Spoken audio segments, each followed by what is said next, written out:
Welcome to Bridge the Atlantic, where we get to know the people behind the creative industries. We are your hosts, music web designer Ross Barber, owner of Electric Kiwi, where we create awesome custom websites for bands, artists, and musicians. And I'm award-winning singer-songwriter, multi-instrumentalist, and indie filmmaker, Marcio Novelli.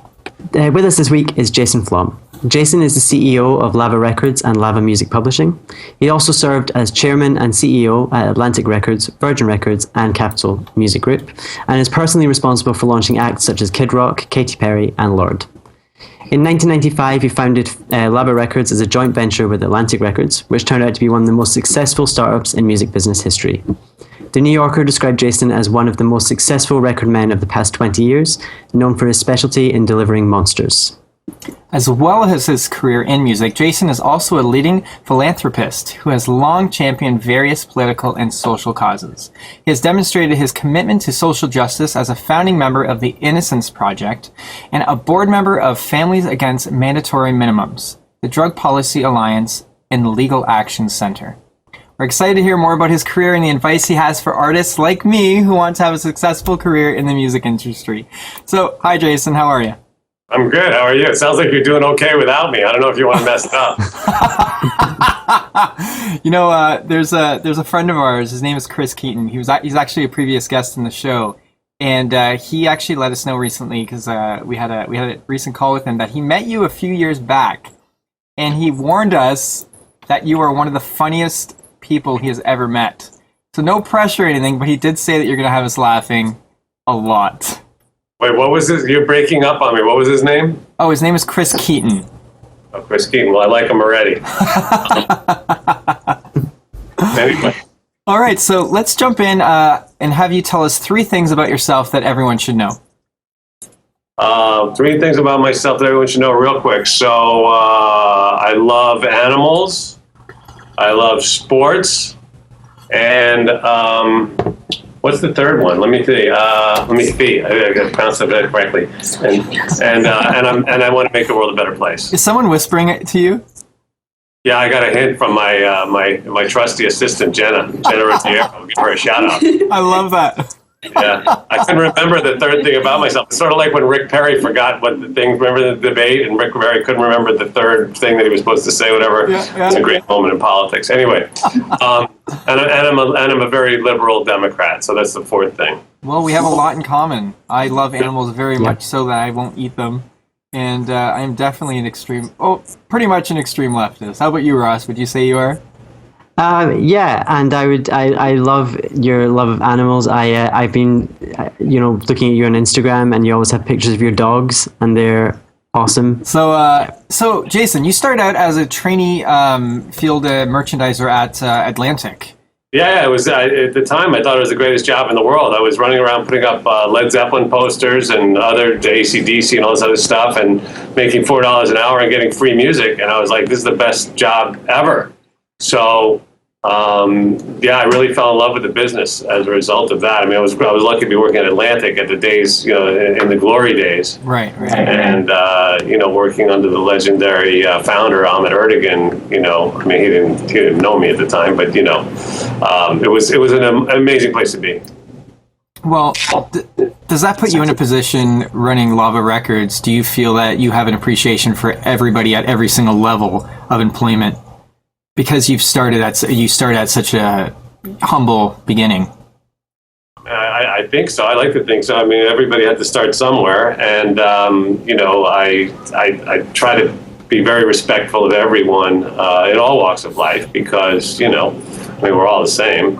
It's nice when you get a fancy title and you get to have a nicer salary than $4 an hour, but it's important not to forget where you came from and to treat everybody with respect. I'd love to know if you can give us a quick summary of what happened from then and now, and maybe let us know some highlights or eureka moments you had. Well, yeah, the quick summary would be I fell in love with the business. I decided I wanted to be an A&R because it looked like the best job and a better job than putting up posters. So I was, through a combination of serendipity, synchronicity, luck, and perseverance, I discovered my first band, which was actually, I have the cassette on my desk. It was Zebra. No way. I was I was able to convince again, through a combination of those things I mentioned, I was able to convince my boss to sign them, and the record was a hit. So I got a job doing A&R as I had hoped for. At that time, my salary was $20,000 a year, which was still better than $4 an hour. You can do the math. Not a huge amount of money, but I was thrilled to be able to listen to music and get paid for it. And then that's an oversimplification, obviously. And then I wound up discovering a lot of other bands that became successful. I had a little hiccup there when I got a little carried away in the excesses of the business at the time. I ended up in rehab and came out of there a little dizzy. But then the next thing I knew, I had this band called White Lion that I had signed, and they broke. Again, it was sort of a miracle how it happened, but my life is full of miracles. In a very, I don't mean that in a religious way at all. But and then came Skid Row and Tori Amos at that time, and so many other acts that became popular, and Stone Temple Pilots, etc. They gave me a chance to start my own label. I wasn't sure if it was because they wanted to get me out of the way because they see that music was changing. I was like the hard rock guy, but I think they may have set me up to fail. But I came up with this name Lava that I really liked. Started Lava Records with 3 employees and no artists and a very small budget. And then in the next, we went on this crazy roll for the next 8 years where we broke at least one multi-platinum artist every year. The biggest ones were Matchbox 20, Kid Rock, and the Corrs during that time.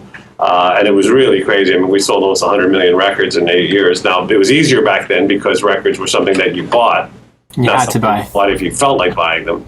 You still had to feel like buying them, but you didn't have the option to get it for free. And then I ended up selling the company to Atlantic. They made me the chairman of Atlantic Records, which I thought was a crazy thing because I was like, really? I mean, it's crazy. My first thought, and this was almost 25 years to the day that I started working there. So my first thought was, you mean I get to decide if it's a snow day or not? And I don't know where you got located, but in New York, we have snow days. Like, Canada. I'm not far from you. I'm in southern Canada. So. Arizona, you wouldn't know about that. But anyway, so yeah, it was really like, I couldn't believe they were giving me the keys to the place. That didn't last terribly long because I, didn't get along great with senior management at the time. And I wound up sort of leaving there, not of my own decision, but it was fine. And then I got the job running Virgin, which was really exciting because I got to do the 44-year-old Virgin ad that you may have seen. I don't know if we have it here. But anyway, at the time that I became chairman of Virgin, the hottest movie in the country was the 40-year-old Virgin.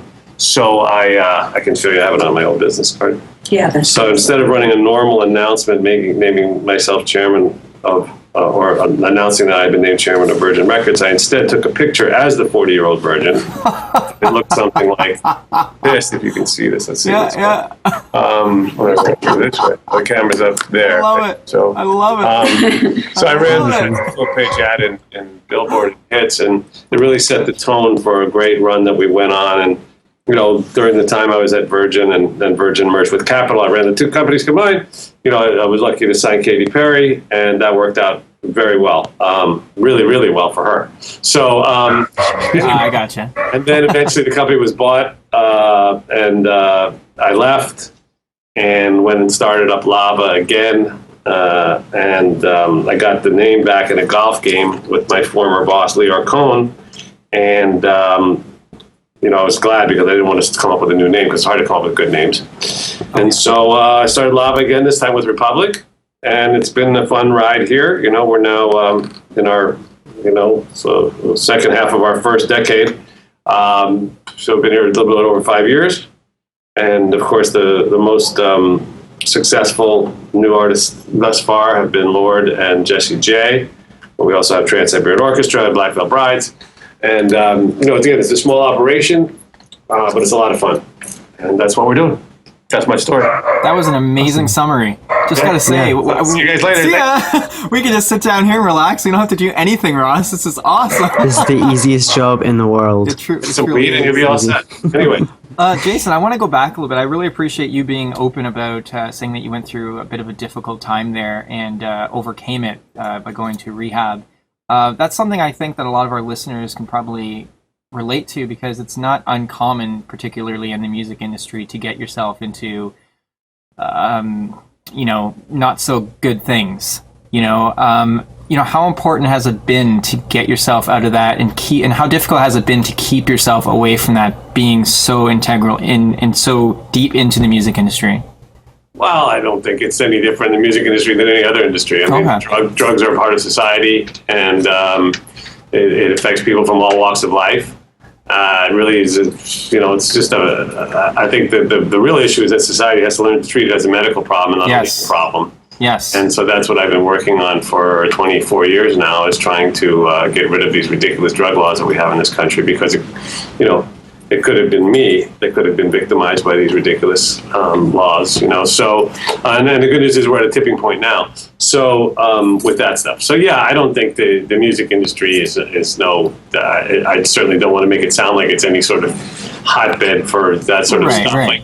I think it's the people in the business, there is it's a different subject, but there's some sort of connection, I think, between creativity and addiction throughout history, right? I mean, if you go back to, anybody from Freud to Van Gogh to whoever, a lot of but then again, there's others who aren't, there's some of the most brilliantly creative people in the history of the world, like Paul McCartney, never had any issues that I know of with anything like that. So whatever. It just is what it is, and it's something you have to overcome, and you have to grow up. And it's very sad because Scott Weiland, who I used to work with, just died, and he never was able to successfully battle those demons. But it is a shame, because he was a really nice person and extremely talented, obviously. But you can't. You eventually gotta. If you have those problems, you got to deal with it, or eventually it kicks your ass. Well, I think we can totally relate, and we can. I strongly agree on rehabilitation versus sentencing, and treating it like a crime rather than a medical problem. For example, Scott Weiland, I didn't know him personally or anything like you did, but the poor guy struggled with bipolar disorder, from what I'm aware of, and he didn't seem to get the help that he needed. And unfortunately, even I guess I'll talk just in that situation, I've already seen people just saying stupid things like, "Oh, what do you expect?"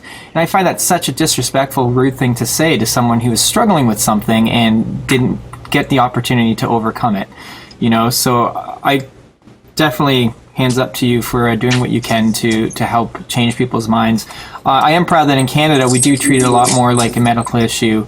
But still the mentality of people is, they're criminals and that's it. So hopefully we can all do our part to change that, for sure.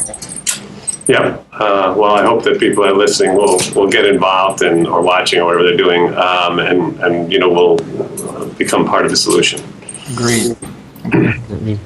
My philosophy on that, and then we'll get back to music, is that no one should ever go to jail for anything they do to their own bodies, unless they put anybody else in harm's way or if they hurt somebody else in the process.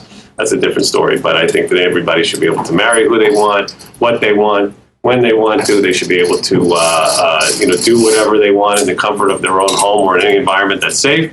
And drugs have always been a part of society; they always will be. And the current policy doesn't work. It's funny, I actually just started a little. I started a thing called the Church of Rock and Roll to promote these values. So we have our Instagram and our website up, and it's really a church where it promotes. We stand for personal freedom, and we stand for creativity and art, and and being a good person, and our first commandment is be kind to yourself, to other people, to animals, and the earth. That's it. It's really. Where can I join? It's not that tricky. Yeah. Anyway, pretty basic. Join the Church of Rock and Roll. It's right there. Get on the Instagram. You'll love it. I love it. Well, that's one church that I would happily be a member of. The only church. Yeah, the only church. We'll make you a minister. It's all good. Anyway, so this is your interview. So what else do you want to talk about? So back to music. I'm interested in your reputation for creating monsters. And when we say monsters, we mean superstar, musicians, rather than, the kind of monsters that hide under your bed. So what are the main things that you look for when you're signing or wanting to work with an artist? Like, what's the most important thing or most important qualities, I guess, in an artist? Well, in the business, there's an old saying that the two most important things in order are the song and the singer. And so, everybody has to have if you're going to be successful, you have to have great songs. If you don't have great songs, then you're done. And then, it helps to be able to sing. You can actually have a hit song with a great song if you're not a good singer, but you can't have a hit song if you're a great singer, you don't have a good song. These are generalities, but they're pretty close to absolute. And then I look for stars. I mean, I like to, I wanted to be one when I was a kid, and then I realized that I was never going to be the world's best guitar player. So, but when I grew up, there were all these larger than life characters, like there was really the Renaissance period of music. So you had, I could go to Madison Square Garden on any given week and see, Led Zeppelin or the Rolling Stones or Aerosmith, or I missed seeing the Beatles because I was too young, but Pink Floyd or Queen, or iconic, amazing. So now, the rock side of the business, unfortunately, has really died. So the stars now are either pop stars or rap stars, but that's okay. It's just, I can't do anything about it. It is what it is. I'm trying. I would love to find another band that's an iconic rock band. But so I look for the song, the singer, and the personality, like somebody who walks in a room and just takes all the oxygen out of the room just because they're there. That's what I call a star. Well, Jared Leto and 30 Seconds to Mars definitely come to mind when you talk about star quality, as well as one of the last real rock bands, I think. So, they're still out there for sure. Haven't you worked personally with Jared Leto at some point? So it's actually a good story. When I took over Virgin Records, it's a very strange process, because all of a sudden here you are, and a box of CDs arrived at my door, which was all the artists signed to Virgin Records. And I'm like, how the hell am I going to digest all this information? It's impossible, right? And then you're suddenly in a position to try to figure out which artists to promote, which ones to maybe drop, which ones to, continue with. And so you go around and you ask people and you try to learn as much as you can. And 30 Seconds to Mars had one unsuccessful LP to that point. They had a new one out that wasn't doing very well. And the people that I spoke to told me that it was like a vanity project for an actor, and it wasn't going anywhere, and nobody liked them, and press didn't like them, and nothing was going. It was just a big mess, and everyone advised me that I should drop the band. Fortunately, as fate would have it, they were performing at Madison Square Garden that week, or soon afterwards, opening for Audioslave. And so I went, and they put on this remarkable show. They were dressed in like the Clockwork Orange outfits and waving these big orange flags, and they put on, the best rock show I'd seen in years. And so I went to dinner with Jared afterwards, and he told me he had just been offered one of the lead roles in the new Clint Eastwood movie. And I said, yeah. And he said, yeah, I turned it down. I said, why'd you turn it down? He said, because I'm on tour with my band. He said, it was a hard conversation to have with Mr. Eastwood, but, and I was like, that's the most rock and roll thing I've heard in forever. I said, and I'll do anything it takes to break your band, because with that level of commitment, it's going to happen. So I called MTV. They hadn't made a video to that point, and I said, I'm going to have them make a video. I'm going to give them money to make a proper video, and then I'm going to send it to you guys. And if you don't play it in a rotation that I deem appropriate, I'm going to stage a hunger strike in your lobby. So I said, I'm going to bring an espresso machine. Wow. I can't live without caffeine, but I can go a long time without food. So I'm just going to sit there cross-legged until you play. So anyway, the good news was Jared made that remarkable video for The Kill. Yes. And I didn't have to have a hunger strike, because I don't actually like starving. This is all kind of and that was circle. The beginning, the process of breaking the band. Obviously, there's a lot more to it than that. But I remain close with Jared, and I'm really, really proud of everything that he's accomplished. It's all come full circle, because I was on set of The Kill, and I was one of the twins that they made, but they had to replace me at last minute. I wasn't tall enough. But yeah, I was on that set. I was part of all that. So that's kind of strange. We're talking now, and everything's kind of coming full circle. It's weird, but it's cool. You were one of the twins? I was one of the twins. Last minute, Jared had to replace me, though, just because I wasn't of equal height with everyone else. I was the only really short one, but I was on set. You can see my wife clearly in the video, and you could see me as well. But yeah, it was fun. It was a lot of fun times. And right after that, it was just did they ever blow up ridiculously after that. Yeah, Jared's one of those people. He can do anything he sets his mind to. Yeah, I've had the opportunity of meeting him a few times, and he's always been very generous and kind with his time and with his words of advice and support. So Very cool. Very cool. One of the biggest challenges in the music industry is getting your foot in the door. You did a really interesting interview with Steve Rennie on Renman Live, and you had a great story about ways that people can get noticed and kind of get their face in front of the people that are going to make the decisions. Have you got any suggestions for people that are trying to work in the industry but don't quite know how to get in front of the people that they need to get in front of? Well, yeah, it goes back to what you just said. I mean, getting your foot in the door is everything, right? Once you're in somewhere, then you have a chance to, and wherever that is. I mean, if you're in some remote city, there's still a booking agent there, or a club promoter, or a radio station, or whatever. So I would say, you just got to go get an internship, get an assistant position, get somewhere where you get a chance to get into the mix and meet people. Obviously, if you're in New York or LA, and you can figure out a way, and people do. I mean, it's hard. It's an insular thing, and it's a lot of people want those few jobs that are available. But yeah, I think it's really, that's the most important thing, is to get, and ideally get yourself a position somewhere that's where you have some potential to meet people and network and move up, and then it's up to you to make your own breaks. As an artist, how important do you think it is for an artist to put themselves into a city like New York or Los Angeles to kind of make things happen for themselves? I think it's less important than it used to be, because now you can get discovered, online from anywhere, right? I mean, when I first heard, Lorde, for instance, she was in New Zealand, which is as remote as you can get. And, she was 15, so there's no rules. I mean, I think it's less important than it used to be. Very interesting. So you ready for 20 questions, Jason? 20 questions. Coffee or tea? Coffee, all day, every day. Meat or veggies? Mostly veggies. I become a pescatarian, and I will only eat meat if it's certified humanely raised. Woohoo! TV or Netflix? Netflix, because Making a Murderer is the best thing I've seen in forever. Twitter or Facebook? Instagram. Yoga or yogurt? Why do I have to choose one or the other? They're both great.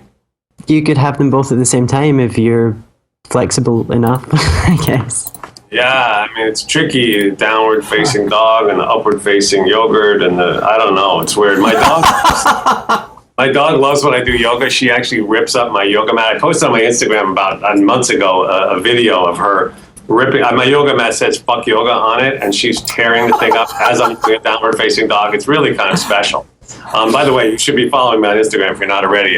It's Jason Flom, ITS Jason Flom. So yeah. You post a ton of great stuff on there. Breaking Bad or Homeland? Breaking Bad. Good call. New York or Los Angeles? New York. Come on, of course, it's 10 degrees here. Education or experience? Education or experience? Wow. Experience for me, education for my kids. Now it's Battle of the Justins. We've got Justin Bieber or Justin Timberlake. Wow. I like Justin Tranter. You know him? I don't. Justin Tranter was the singer in Semi-Precious Weapons, and now he's become one of the top songwriters in pop music. Justin, I hope you're listening, because you're my favorite Justin. Canada or Scotland? Canada or Scotland? Yep. Now I'm in Scotland and Marcio's in Canada, so Canada or Scotland? I'm going to go Scotland because they have better golf courses. Which actually brings us on to our next question, which is golf or basketball? Golf for me, basketball for my son. And this actually gives me a bonus question, which is who would win in a game of golf, you or Renman? Me or Renman? Oh, unfortunately, Renman would win. He's a stud. I mean, I think he has the advantage of having been playing since he was a kid, and he's one of the best golfers in the music industry. He's probably top 3. I mean, unfortunately, I have to give it up to Renman on that one. Family Guy or American Dad?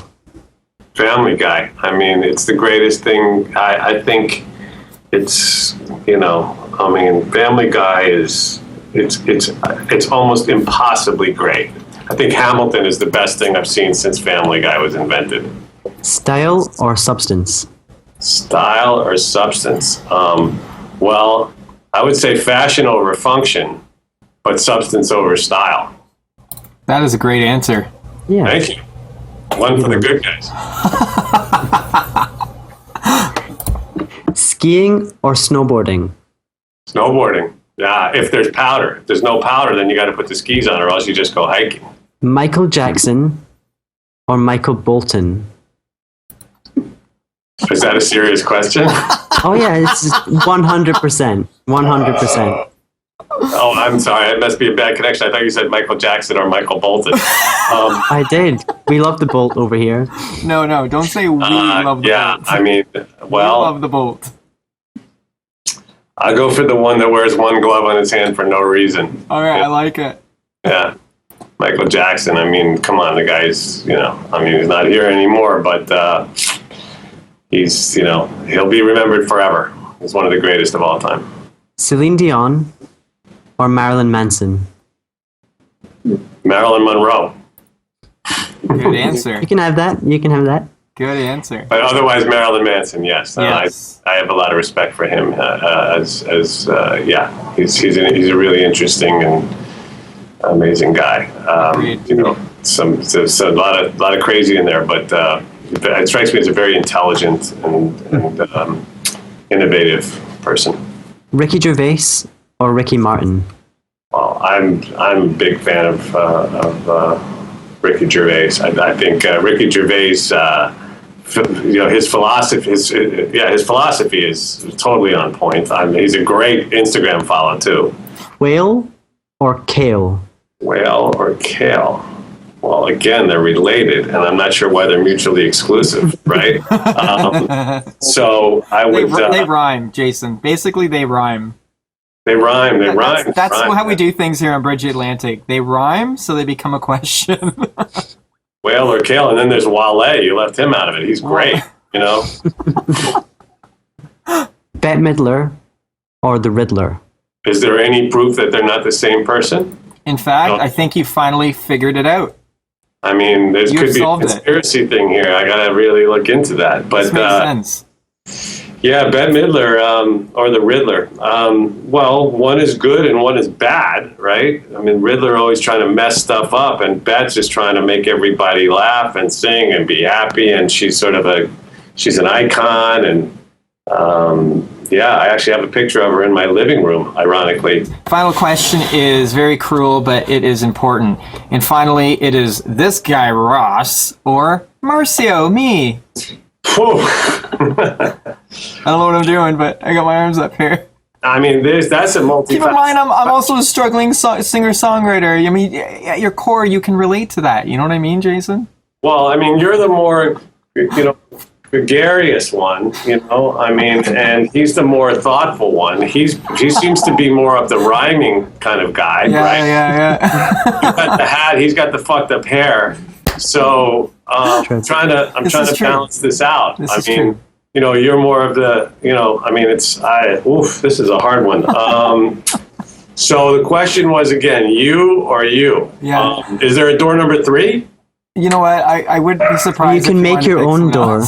Make your own door. What would you like door number 3 to be? Well, door number 3. I mean, it's interesting. Did you guys ever see Let's Make a Deal? Oh yeah. So did you ever see Let's Make a Deal? Yeah, I've seen it. No, I've not. So then I'm going to leave you with this little brain teaser. You ready? So, do you know what the Monty Hall problem is? No. Okay, so the Monty Hall problem is that Monty Hall was the host of Let's Make a Deal. I love this. This makes me crazy. It's going to make everybody else crazy too. So when you're on Let's Make a Deal, you would go on the show, and there would be 3 doors. And if you were lucky to be picked as the contestant, you would have to choose door number 1, door number 2, or door number 3. And did I ever tell you this? So there you are. We're going to let you do it this time. So you would have to, behind one of the doors is something you really wanted, like a car, like a sports car or something. And the other 2 doors would have like something you really didn't want, like a pile of something that's really bad. Whatever. I was going to say a goat, but we all love animals, and then I'll be disparaging to goats. So anyway, so now you pick a door for the sake of this experiment. Pick a door, 1, 2, or 3. 2. Okay, so then Monty would open door number 1, and say, boy, are you lucky that you didn't pick door number 1, because if you did, look what you would have gotten, and there would be the goat braying in the background. That's not a word I use every day, braying. So, right? And then he would say to you, okay, so now before I open the other door and show you whether you won or lost, do you want to stay with door number 2, or do you want to switch to door number 3? Oh, this is so cool. The question is, should you stay with door number 2, or should you switch to door number 3? Statistically speaking, do you have a better chance of being right if you stay with it, if you switch, or doesn't it make any difference? I think it wouldn't make any difference because you don't have any other information. I mean, it's 50-50 at that point, isn't it? How about you? That's a really tough one. You already know you didn't get the worst of it. Yeah. Oh, man. This one is going to drive me crazy. I'm not going to sleep all night. I think I'd have to stay with it only because that was my first instinct. And if I changed it and then it ended up being number 2, that was the big winner, I'd kick myself forever. But if I stayed with the 2, I wouldn't kick myself forever because, you know what, I stuck with my with my gut feeling, which is basically how I live my life. That's not scientific or statistical. Okay, I'm going from a philosophical, spiritual point right now. But now you're just neurotic. So anyway, now you know me, man. So You the totally fact is got me. that 93% of math PhDs were given this problem, and when it initially was solved, got it wrong. Because the correct answer is that if you switch, you're going to be right 2/3 of the time. And if you stay with your original choice, you'll only be right 1/3 of the time. And it's crazy to think about it, but it's really true. And you can go, there's all sorts of websites devoted to this. There's like, you can Google the Monty Hall problem. It took me a week to understand it. And then my brother, who's a PhD in psychometrics, finally explained it to me. But yeah, it's an amazing thing because, and the reason is basically that once you choose the first door, you have to be right 33% of the time. There's nothing that can change that. And even though he's giving you information that you didn't have before, but that he had, you still can't fuck with the original process, which says that you're going to be right 1/3 of the time. And it's easier if you think about it with 100 doors. Like if you pick door number 73 or whatever, and then he opens all of them except for door number 1 and door number 73, you'd probably go, well, probably go with number 1 then. And you'd be right in that case, 99 times out of 100, because he's giving you all the other doors, and your first one has to be. Anyway, it's madness. You're not going to sleep tonight. It's very upsetting. It's wacky, but it's true, and I find it really interesting. So in this case, I'm going to switch to door number 3 and let you guys fight it out. That sounds. I think that's my favorite response to our evil 20th question ever. It's definitely the most thorough, detailed, educating response to that question we've ever had. Before we wrap up here, what music recommendation do you have for our viewers and listeners? I think everybody should listen to more Drake. I think he's he's my favorite artist of the generation. And I actually saw an artist who has a neon that says "Listen to more Drake." I was going to buy it. I should buy it. I probably still will buy it. But I think, I don't know, when I'm listening to music just for my own pleasure, I listen to rap music. I love Drake, I love Kanye, I love the greats, Eminem, Lil Wayne, or I'll listen to classic rock, I really love the White Stripes. I mean, if I was, from music from the last 20 years, if I was stuck on a desert island, I could bring those and be happy, and then it goes back to classic rock, what we've talked about, some of those great artists from before, and I'll never get tired of that stuff. I love it. I mean, one of the main rules in life is you never change the channel when the Beatles or Bob Dylan comes on, and as long as you stick with that, you'll be okay. But I really believe that rap has become, the most important music, and I think it's so amazing because a friend of mine said to me, do you realize that the best, the worst rap lyricist is probably better than the best rock lyricist right now? It's really incredible. I mean, the level of wordplay and poetry and social consciousness and stuff that exists in rap now is it's something to behold. I will put in a plug for a couple of my new artists. Please do. Coming out shortly. One is a girl named Maddie Noyes, M-A-T-Y. And her last name is Noyes. Believe it or not, that's really her last name. It's N-O-Y-E-S, Maddie Noyes. She has the new Kygo single that's out right now. It's Kygo featuring Maddie Noyes. The song is called Stay. And we'll be releasing her debut music over the next couple of months. I think she's going to be a real force. I'm very excited. We're doing a new record now with Andy Black. Andy is the lead singer from Black Veil Brides. People that are listening, maybe many people will be familiar with them. Yeah, for sure we are. But he goes by Andy Black for his solo stuff, and I think his new music is going to be. He's a real rock star in an era when there aren't enough of them, or hardly any of them, and he's a guy who his time has come. So I'm very excited about that. And one more. I mean, there's several artists. So I don't want to leave anybody out, but at the same time, one that I really think is a secret gem is a girl named Clarity, whose record we put out, and that's spelled Clarity, Clarity. So those would just be a few that I'll mention that I'm very, very excited about, aside from the bigger artists that we already talked about. Of course, that we all know and love. Yeah, absolutely. So if people want to find out more about you and Lava Records, they can find that at lavarecords.com. Twitter and Instagram, it's Jason Flom. I think that's right. Yep, they're both. It's Jason Flom. ITS Jason Flom. And Russ, finally, Lava Records US is your Facebook. That's it. And the Church of Rock and Roll. Follow that, and you're good. So I'm currently working on my next solo album, and you can hear my music at marcionovelli.com. I've recently released my award-winning documentary Walking Proof, which chronicles the making of my debut solo album, and you can watch that for free at marcionovelli.com/walkingproof. Make sure to follow me on Twitter, Facebook, Instagram, and Spotify, which are all /Marcio Novelli. And I'm working on websites for various artists at the moment. I've also started my first book, which I will talk about more at another time. You can check out my work and my blog post at electrickiwi.co.uk. You'll find me on Twitter and Instagram as Electric Kiwi, and on Facebook, Electric Kiwi Design. This episode was brought to you by Chris Keaton Presents. Find out more about what our friend Chris does and how he can help you at chriskeaton.com. And if you'd like to sponsor the show, visit patreon.com/bridgetheatlantic. Jason, this has been awesome. You are a gem, I guess I'll say. Well, that's very kind of you. You guys are all right, and I'm glad I didn't have to choose between you. I can't wait to see what's behind door number 3, and I'll talk to you soon. Thanks for watching Bridge the Atlantic. If you like what you saw, make sure to like, favorite, and most importantly, subscribe so that you don't miss each week's episode. Please feel free to leave us a comment letting us know what you think of the show. Follow us on Twitter, Instagram, and Facebook, and subscribe to us on iTunes so that you can listen to us on the go. Thanks again for being awesome, and we'll see you on next week's episode.